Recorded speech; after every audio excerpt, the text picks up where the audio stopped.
purpose of today's show is to gain a better understanding of a very controversial subject, and that is cold fusion. Some believe this topic is dead. However, my guest, Dr. Eugene Mallove, will not let it die. He believes passionately in the viability of cold fusion. In the simplest terms, cold fusion uses water to produce energy at room temperature.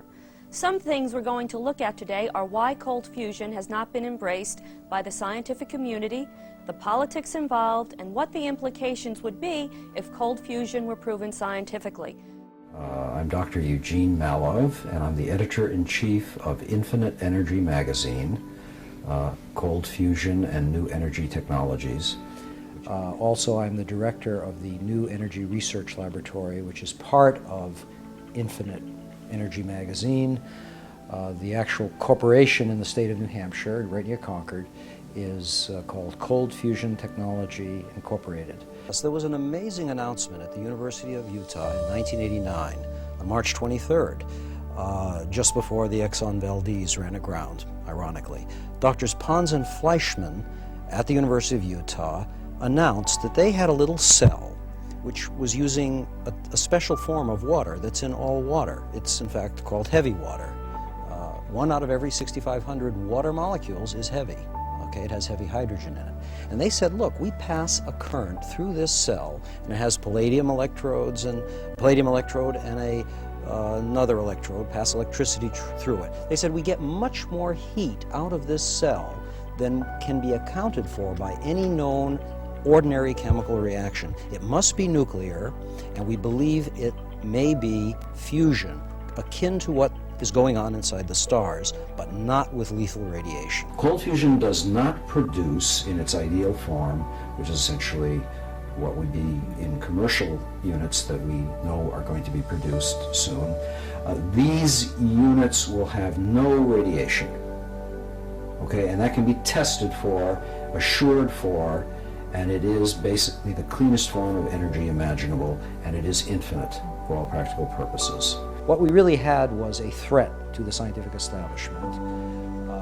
Even if it were perceived, as it was then and even today, as a bogus discovery, not a real discovery, not good science, bad science, false data, even though that was and is on the minds of the hot fusion physicists today and the high energy physicists, the threat of it even being implied as real and having monies, shall we say, being diverted from their favored programs, and that was a threat. No question, there was an actual threat of that happening. And here 2 chemists were coming along telling them, oh, by the way, we found a perfectly good way of doing this. We only spent $100,000 of our own money, and we can do it in a jar, and we think it can be scaled up. That was extremely threatening to the hot fusion people. We know for a fact today that the cold fusion, low energy nuclear reactions are real. It's a class of reactions of nuclear, non-dangerous reactions producing dominantly heat but also nuclear changes. Very beneficial type of powerful reaction. That is a commercially emerging technology in the hands of a number of companies. It's difficult technology, but it will, under the proper circumstances of proper patenting and money and what have you, it will emerge as a universal energy source. Mallove's combative stance against what he saw as the hypocrisy of mainstream science gave him a high profile, and his book, Fire from Ice, claimed that his team produced a greater than unity output energy in an experiment that was successfully replicated on several occasions. Mallove claims that the results were suppressed through an organized campaign of ridicule from mainstream physicists. On May 14, 2004, Eugene Mallove was found murdered outside of his recently vacated rental property in Norwich, Connecticut. Due to the nature of Mallove's work, this stemmed several conspiracy theories regarding his homicide, raising the question of how close he actually was about achieving free energy and exposing his findings to the world. To date, there has only been 3 arrests in connection to his murder. With all of Dr. Mallove's accomplishments in the scientific community, one has to raise the question of whether or not his murder was just a senseless killing or something much more than that. Whether it is a case of silencing a whistleblower or not, we will never really know, leaving us with unfinished and unpublished research that may never see the light of day. And I was stunned. I couldn't believe what I was seeing. It looked like monkey business to me at the time, and it has turned out to be exactly that.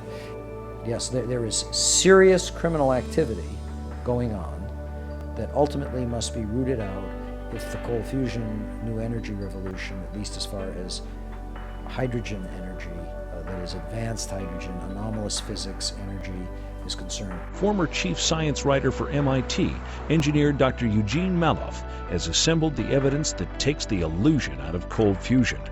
When I finished my book Fire from Ice in 1991, I concluded that the evidence for cold fusion was overwhelmingly compelling. Today, we can no longer say that the evidence is overwhelmingly compelling. It is now 100% certain